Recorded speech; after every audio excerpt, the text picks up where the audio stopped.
Welcome back, ladies and gentlemen, and starting with a look at the news making the headlines. President El Sisi and the head of the Sudanese Transitional Council, Abdel Fattah al-Burhan, held a press conference on Saturday.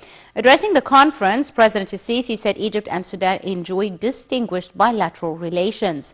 He also expressed Egypt's full support to Sudan in all areas.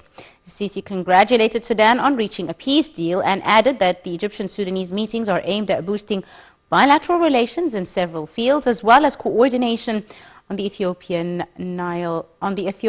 dam file. On his side, al-Burhan said that Sudan is witnessing a transitional period, and the meeting also witnessed bilateral agreements in various fields. Welcome back, ladies and gentlemen. We're delighted to be joined over the telephone by Dr. Cherif Amir, Professor of International Relations. Dr. Cherif, a very good afternoon to you, sir. Good afternoon. Thank you, sir, for joining us, Doctor. Now, thank you. Sir, let's talk a bit about the importance of President Abdel Fattah el-Sisi's visit today to Sudan. Well, it has a strategic significance, yes, because it is followed by two important meetings. The first one is the high-level military delegation, head of the Egyptian Chief of Staff to Sudan, to meet his counterparts.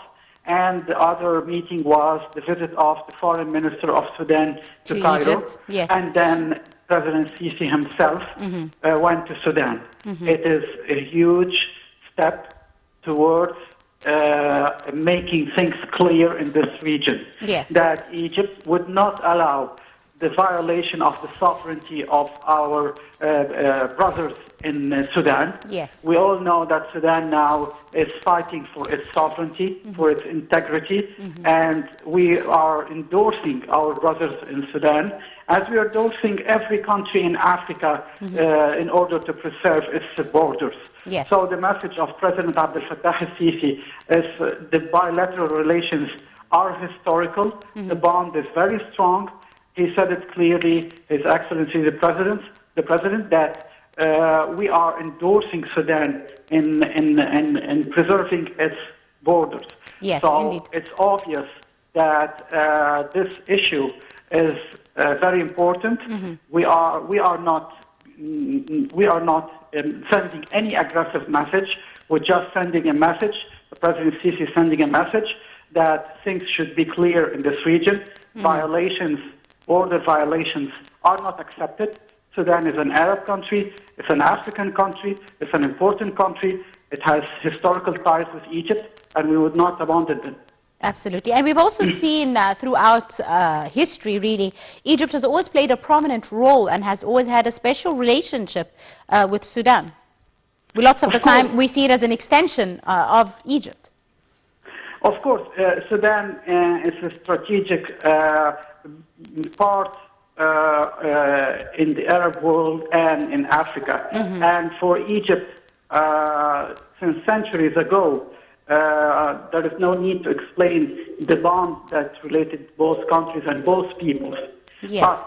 But we all know that the most important bond is the Nile. Yes. And now history is witnessing the solidarity between Egypt and Sudan in preserving their rights. Yes. I repeat, our rights, the rights of Egypt and Sudan for the Nile, according to the international law, because there were treaties signed preserving Egypt and Sudan's rights in this river. Yes. And I think that President Sisi gave a clear message when he hosted one of the African leaders 2 days ago in Egypt, I think the President of Guinea, and he said, we would not accept the de facto fact that means that we will find ourselves in front of a situation that has no solution. No, we have to find a solution, but if the Ethiopian part is not ready to negotiate, well,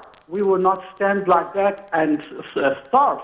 Because look, the second part of the Renaissance Dam, of the Ethiopian dam, it will hurt Sudan. Yes.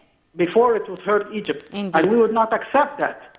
We would not accept that the country just imposes its own ideas on other countries. It's against the international law. Yes. And then it is followed also by the occupation of some territories of Sudan. This is also unacceptable. Absolutely. So I think Egypt is a regional power.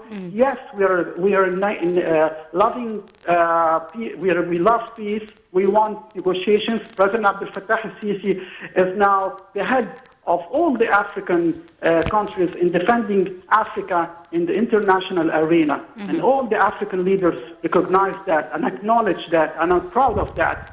But that does not mean that we will stand still and we won't act if we will see a country like Sudan being attacked militarily, and our rights in the water is being violated. Indeed. No. Indeed, absolutely. Dr. Cherif, also there are several other aspects of the current cooperation between Egypt and Sudan in various different fields. We've seen cooperation in fields related to health, education, agriculture, etc. Could you tell us a bit about the depth of these relationships between the two nations? Of course, we are a country who's building several projects in every African country, not only in Sudan. In South Sudan, we have built the greatest and the biggest medical center ever in Sudan. We have built water dams in Tanzania, in Congo. We are working on the electricity projects with several African countries. So, of course, with Sudan, we all know the agriculture cooperation. Sudan is a very fertile country. It has huge lands. We have the possibility to help them to increase their products because the prosperity of every African country, and this is what President Sisi used to say and is repeating also, the prosperity of Africa is our prosperity. We have no objection of any country who wants to have economic prosperity. So we are helping in the positive side. Even in Somalia, which is a torn country, we have offered their the medical aid on the so I don't see that the cooperation with Sudan could be seen as a wrong message. No, it's the peace message to every country that we are trying to work. We are building bridges. Egypt has economic and historical and agriculture relations with Sudan. There is no Egyptian president should give an explanation because it's an Egyptian heritage.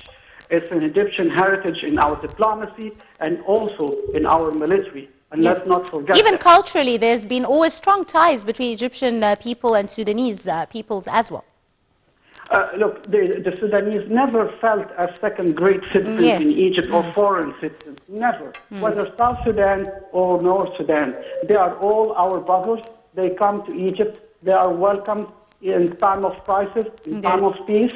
And let's not forget, even the Ethiopians are here in Egypt being treated equal to all the Egyptians. They have security, they have the medical welfare. We never put always the really over, we never put the political crisis over the people. as an obstacle. Yes, absolutely. This is Egypt. Absolutely, always a second home to all its brotherly nations. I'd like to thank you very, very much, Dr. Cherif Amir, Professor of International Relations. Thank you so much, sir, for your time. Thank you. And your insight on today's edition of Cairo Local Time. Ladies and gentlemen, a short break, and we'll be right back for more. Do stay tuned.